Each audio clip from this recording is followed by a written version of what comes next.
In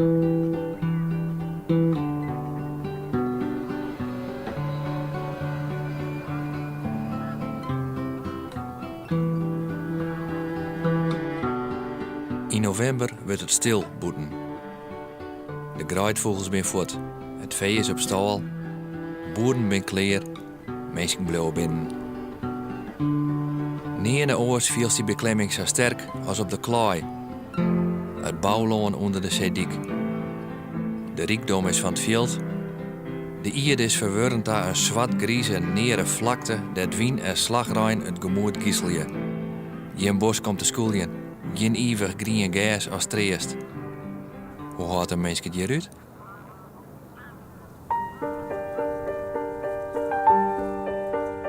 In de literatuur tilt het op van verhalen over mooie jonge vrouwen die het voorkomen van eenzaamheid in de negorij. Die het longeren naar leefde en leven, die dromen van publiek en avontuur. Pride and Prejudice, Anna Karenina, Madame Bovary. Hoe vaak treedt je op? 3-4 keer in de week. Volle zeel. Ja, dus het is altijd bomvol. Het gaat een hele jonge om mensen Ja. en dan komt je hier. Ja, gelukkig al. Ja, dat is altijd een grote beker van rest. Wat ik wel echt wel heel erg nodig heb. Maar dat contrast met een paar uur eerder is dan wel heel groot. Vind ik heerlijk. Ja. Waarom? Ja, dan is het stil.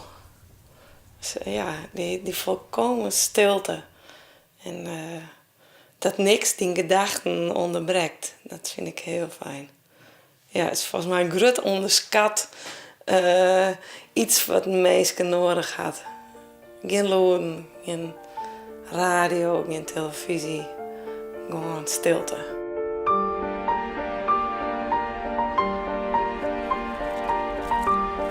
De stilte als levenselixer voor de actrice.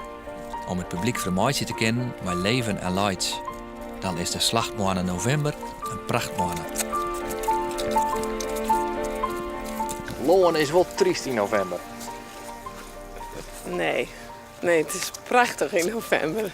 Ja, nou is het stil. Hè? De boeren zijn er weer uit. En het loon lijkt nou weer een groot aantal maanden stil te wezen. En nou is het gries. Gries? Dat is toch... Nee, het is maar, het zijn al je kleuren groen. En nou, dan haast de stappels van graan. Nou, dat gaat starig gewoon, wordt dat wat waai. Het mooiste vind ik juist als het echt stil is, dan is de zeebul erin. En vogels. En ja, niks eigenlijk. Zo is het wel eigenlijk zoals wij niet kennen. Nee, ik ken hier net meer bij de zee en bij deze groenwaai.